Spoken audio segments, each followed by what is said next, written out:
कांग्रेस दोहरी जबान बोल रही है। एक तरफ कहती है कि हम सरकार के साथ हैं, देश के साथ हैं, उस दूसरी तरफ कांग्रेस के नेता अलग अलग बयानबाजी कर रहे हैं। कांग्रेस के नेता सिद्धरमैया कह रहे हैं कि युद्ध नहीं होना चाहिए।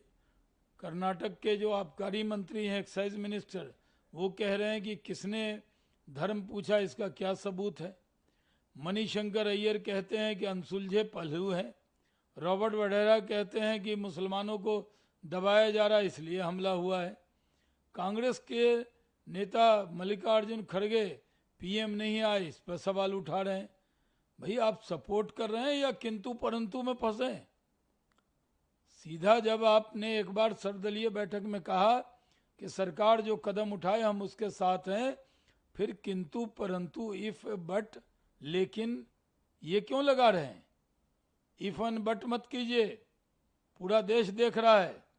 अभी इस मुद्दे पर देश के साथ मजबूती से खड़े रहिए, इसी में कांग्रेस का भी भला है और देश का भी भला है। मुख्यमंत्री उमर अब्दुल्ला ने कहा है कि पहलगाम आतंकी हमले का राजनीतिकरण करने से उन्होंने इनकार किया है, जिसमें 26 लोगों की जान गई। लेकिन साथ ही उन्होंने कहा कि हमने पहले भी ऐसे कई हमले देखे हैं। बैसरन में 21 साल बाद इतने बड़े पैमाने पर हमला किया और उन्हें कैसे वो माफी मांगे, उन्हें इस बात का पता नहीं। और मेजबान होने के नाते पर्यटकों को सुरक्षित वापस भेजना उनका कर्तव्य था, लेकिन वो ऐसा नहीं कर सके और इसलिए वो माफी मांगने के लिए शब्द नहीं है उनके पास। नहीं, सही है। उमर अब्दुल्ला साहब ने जो कहा है कि इतनी बड़ी घटना हुई और उसको लेकर जम्मू कश्मीर विधानसभा में मौन भी रखा गया और पूरा जम्मू कश्मीर की पूरी लीडरशिप, जम्मू कश्मीर की आवाम पूरी तरह वो मान रही है कि वो जो हमला था वो वहाँ आए हुए हिंदू जो सैलानी हैं उन पे नहीं, बल्कि पूरे भारत की आत्मा पे चोट था।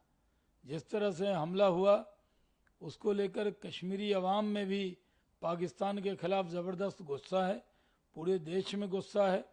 जिस तरह से उन्होंने धर्म पूछकर वहाँ लोगों को मारा, वो पूरे देश का माहौल ख़राब करना चाहते थे।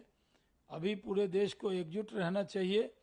कश्मीर से कन्याकुमारी तक 140 करोड़ लोग हिंदुस्तान के साथ खड़े हैं और पूरी ताकत से खड़े हैं।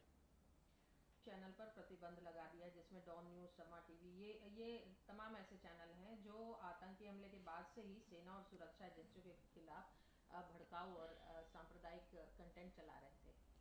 देखिए, पाकिस्तान की औकात है नहीं, लेकिन बड़ी बड़ी बड़क मारते थे उनके टीवी चैनल और यूट्यूब चैनल वाले। ऐसे 16 यूट्यूब चैनल पे बैन लगा दिया गया है। उनको हमारे लोगों के जख्म पर नमक छिड़कने की इजाज़त नहीं दी जा सकती। पाकिस्तान ने जो हरकत की है उसका हुक्का पानी बंद हो गया है। पाकिस्तान के लोग डरे सहमे हैं। खुद बिलावल भुट्टो के ख़ानदान के लोग भाग गए हैं पाकिस्तान छोड़ के। जो जनरल मुनीर है उसके ख़ानदान और रिश्तेदार के लोग भाग रहे हैं पाकिस्तान छोड़ के। यहाँ तक के सेना के लोग भी वर्दी छोड़कर भाग रहे हैं। ये हालत हो गई है पाकिस्तानियों की। उनको भारत के नाम से जो डर लगता था उससे नींद की गोली खा के जी रहे हैं वो। उनको पता है कि जो मर्ज उनको हुआ है उसका इलाज भारत करेगा ही। पहलगाम के बाद एक बयान दिया था जिस पर काफी विवाद उत्पन्न हुआ था। अब उन्होंने सफाई दी है कि ये बयान की गलत व्याख्या की गई। बयान तो रिकॉर्ड पे दिया, हम सब ने सुना था। व्याख्या की क्या जरूरत है? व्याख्या तो वही कर रहे थे। वो तो कह रहे थे कि वो माइनॉरिटीज के खिलाफ मुसलमानों के पक्ष में आवाज उठाते हैं, इसलिए उनको ईडी ने बुलाया। ये बयान उन्होंने दिया क्या? उन्होंने कहा कि भारत में मुस्लिम लोग जो है वो अपने को दबा हुआ महसूस कर रहे हैं, इसलिए हमले को जोड़ा उससे। तो रॉबर्ट वडेरा खुद ही न्यूज़ एजेंसी को बुला के बयान दे रहे थे और ये बयान किसी ने तोड़ा मरोड़ा नहीं है। एक एक शब्द उन्हीं के हैं और देश जान गया है कि उन्होंने किस तरह की बयानबाजी की है।